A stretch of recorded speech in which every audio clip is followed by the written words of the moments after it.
Deuteronomy 34.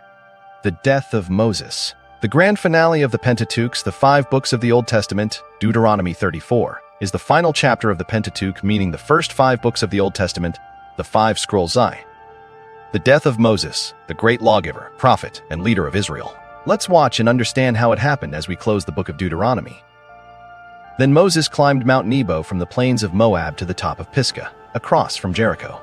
There the Lord showed him the whole land from Gilead to Dan, all of Naphtali, the territory of Ephraim and Manasseh, all the land of Judah as far as the Mediterranean Sea, the Negev and the whole region from the valley of Jericho, the city of palms as far as Zoar. Then the Lord said to him, "This is the land I promised on oath to Abraham, Isaac, and Jacob when I said, I will give it to your descendants.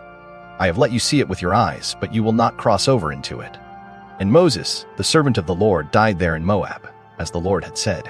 He buried him in Moab in the valley opposite Beth Peor, but to this day no one knows where his grave is. Moses was 120 years old when he died, yet his eyes were not weak nor his strength gone.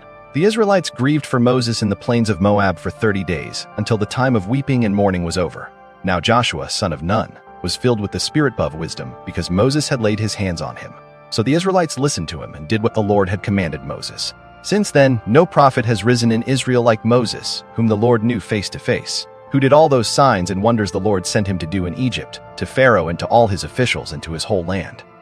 For no one has ever shown the mighty power or performed the awesome deeds that Moses did in the sight of all Israel. Lessons and teachings. I have let you see it with your eyes, but you will not cross over. 34. For Moses saw the land of promise but did not enter due to his sin.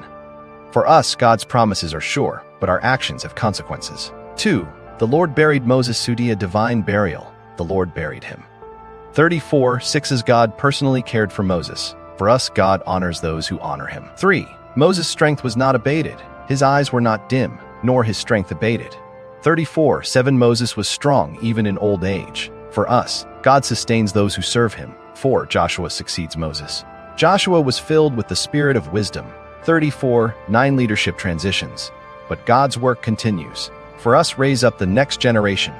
5. No prophet like Moses swanned until Jesus. Moses was unique, but Jesus is greater. Hebrews 3:1-6. For us, Jesus is the ultimate prophet and leader. We have come to the end of Deuteronomy. We have walked through the book of Deuteronomy with a lot of grace. We mentioned but a few. The second giving of the law, the 10 commandments repeated, the Shema Thuin, love the Lord your God, the blessings and curses, the renewal of the covenant, the song of Moses, the blessings of the tribes, the death of Moses on Mount Nebo. Moses saw the promised land, but he did not enter. His story ends, but God's story continues. Joshua will lead the people across the Jordan. The conquest of Canaan will begin.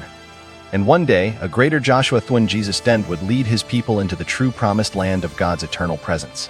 The law has been given. The covenant has been renewed. The people are ready. This is not an ending fuai. It is a new beginning. Join us as we continue the journey into the book of Joshua Fui, the conquest of the promised land, the fall of Jericho, the faithfulness of Rahab, and the inheritance of the tribes. Subscribe, like, comment, and hit notification button for more videos, more Bible study, and more Bible knowledge. We are glad you have been with us on this journey.